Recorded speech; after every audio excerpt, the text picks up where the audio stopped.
So we're just giving this tank a clean. It's got some massive corals in it. So the first thing I will do is find out what the salt level is. Wow.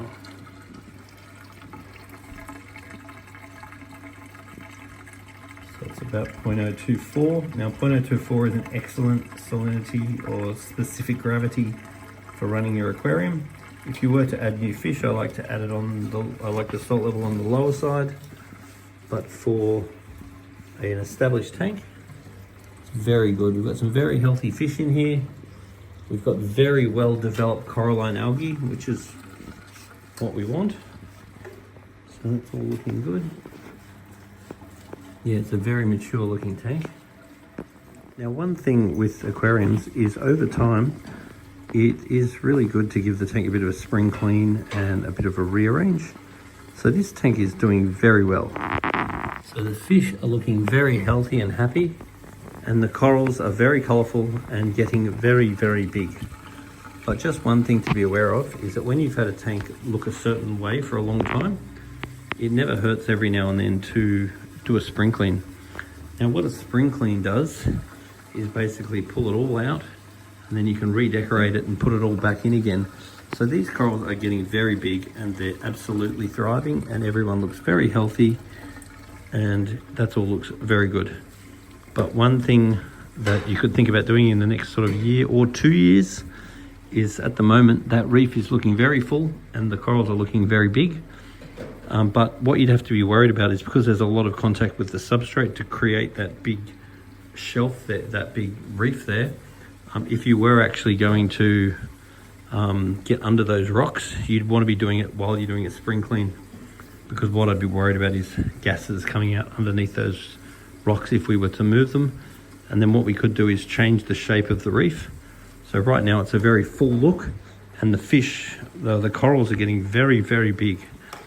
So instead of the shape of the reef, once again, change is king. So it looks really, really good. But instead of the reef being like that, we could actually change it so the reef's like that. Once again, only because sometimes if you keep seeing your tank the same all the time, then just swapping things around can can be a really good thing, particularly if you're interested in the fishes. Because this little box is the fish's world, so swapping things around gives them a whole new world to explore. So the key to the protein skimmer is the more regularly the inside of the cap is cleaned, the better. This all looks to be functioning very well. Cleaning inside there, we really want that done twice a week. We've got to make sure that these lids are not on tight, otherwise it'll have trouble sucking it out. This will need replacing because that's getting empty. It's really important on a regular basis to give these a shake and just make sure that there's content in them. They're all fine, but that one's needing replaced. It's all looking good.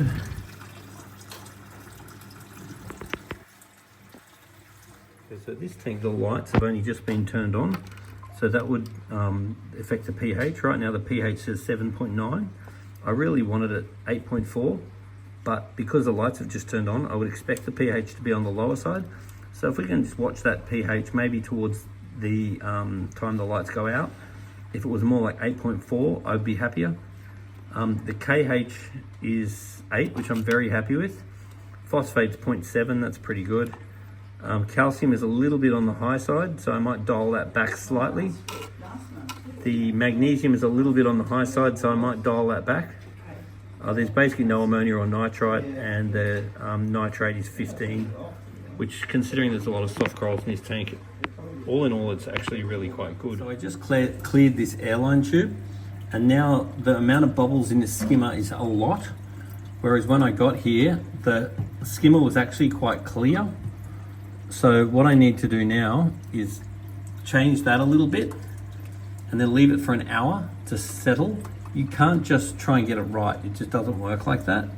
So then if I, what I'm wanting is the colored bubbles to come out and the clear or white bubbles to stay in, and keeping the inside of the neck nice and clean. Now, if I've got colored bubbles that are not coming out, I need to close this valve a little bit, then I wait an hour, then I check it, then I close it, then I wait an hour, then I check it.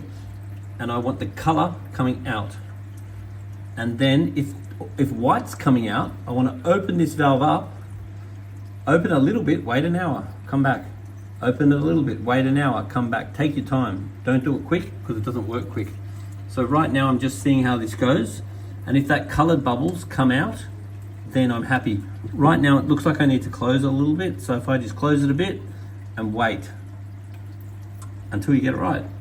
Something to be aware of is every single pump, whether it be in your skimmer, whether it be in your sump, or whether it be in your power heads, have got a little impeller in it. So about once a year, it's really good to get that out and give it a clean. Mainly governed by how well it's pumping. If it's pumping really well, you don't really have a big problem. But there's a whole bunch of crap here that I want to just address now. Any fish you get, you just need to be aware of what's called conspecifics. So you find that clownfish are mainly interested in other clownfish. Tangs are mainly interested in other tangs. Angels are mainly interested in other angels. And wrasse are only interested in other wrasse. So most of these families of fish will all get along very well, but when you add their own kind, that's the conspecific. They're the ones that they're worried about. They're the ones they want to dominate. They're the ones that they want to boss. So one thing to be aware of with an aquarium is you absolutely cannot win them all. And I mean, if you have an aquarium of this size and you have a pajama wrasse in here, which is in here at the moment, it's quite possible that this is his territory. So he may not want to share his territory with other wrasse at all. So that's why it's safer to look at different families of fish so you don't have this conspecific issue. You want to make sure that the strainers for any pumps or power heads that we have are all nice and clean. So even if it's just on a semi-regular basis, we do this. And away we go.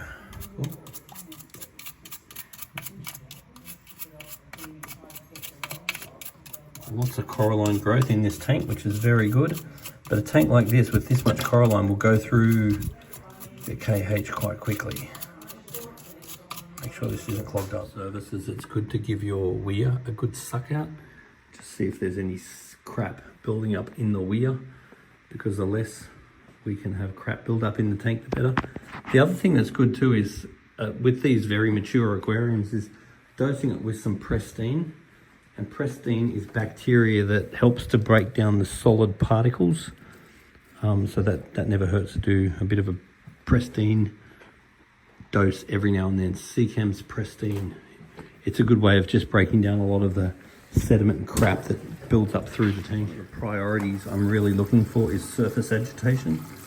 So I'm really looking to see the surface break as much as I can, because what I don't want is any flat sections on the surface, because this broken surface is what allows nice high dissolved oxygen level.